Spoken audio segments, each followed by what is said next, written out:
Pithapuram Janasena party incharge Shri Marreddy Srinivas, deputy CM Shri Konidela Pawan Kalyan గారి ఆదేశాల మేరకు పిఠాపురం దూలసంత నిర్మాణ పనులను పరిశీలించారు.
అందరికీ నమస్కారం.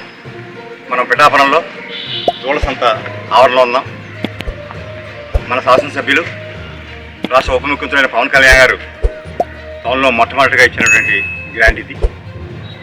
పశువుల సంత ఆధునీకరణ 135 లక్షలతోటి టెండర్ పిలిచి మాకు స్టార్ట్ చేయడం జరిగింది. వర్క్ చాలా స్పీడ్గా జరుగుతుంది. నెక్స్ట్ రాబోయే 2-3 నెలల్లోనూ ఇది ఫినిష్ అయిన ఉద్దేశంతో ఉన్నాం. ఏదైతే హామీ ఇచ్చారో హామీ ఒక్కొక్కటిగా నెరవేరుస్తున్నాం.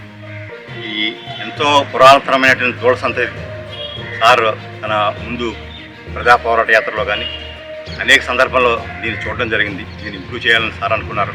అనుకున్నదానికంటే హామీ ఇవ్వడం కూడా జరిగింది. హామీ మేరకు ఈ దూడ సంతని ఆధునికపడడం జరుగుతున్నాయి. ఇవి 2-3 నెలల్లో పూర్తవుతాయి. పూర్తయిన వెంటనే మన రాష్ట్ర ఉప ముఖ్యమంత్రి పవన్ కళ్యాణ్ గారి చేతుల మీదుగా ఇది ప్రారంభించాలని మేము అందరం కోరుకుంటున్నాం. ఇది త్వరితగతిన పూర్తవాలని మనపూర్వకంగా కోరుకుంటున్నాం. మమ్మల్ని ఇంత మెజారిటీతో గెలిపించి రాష్ట్రంలోనే కాదు దేశంలోనే ప్రభుత్వం ఏర్పాటు చేయడానికి అవకాశం కల్పించినటువంటి పిఠాపురం వాసులకి మేము ఎప్పుడూ రుణపడి ఉంటామని అనేక సందర్భంలో చెప్తున్నాం. వారు చూపించినటువంటి ఈ ప్రేమ ఆప్యాయతకి గుర్తింపుగానే ఇన్ని కార్యక్రమాలు జరుగుతున్నాయి. మేము మొట్టమొదటిసారిగా చెప్పాం, మీరు పిఠాపురం వాసులంతా ధన్యులు. ఎందుకంటే మీరు సాక్షాత్తు రాష్ట్ర ఉప ముఖ్యమంత్రులు జనసేన పార్టీ అధ్యక్షులైన పవన్ కళ్యాణ్ ఎన్నుకున్నారు. భవిష్యత్తులో కూడా ఈ నియోజకవర్గం దేశంలోనే అభివృద్ధిలో ప్రామాణికంగా నిలవబోతుంది. ఆ రకంగానే ఈ నియోజకవర్గాన్ని తీర్చిదిద్దుపోతున్నాం.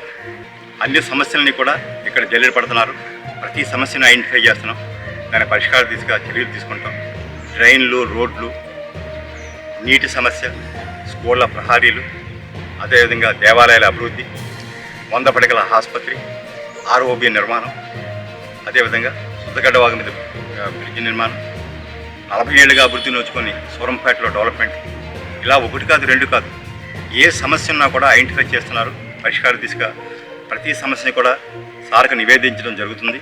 వారి ఆదేశాల ప్రకారం ఈ కార్యక్రమాలన్నీ జరుగుతున్నాయి.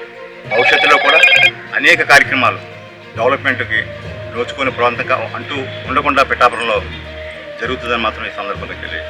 జై జనసేన.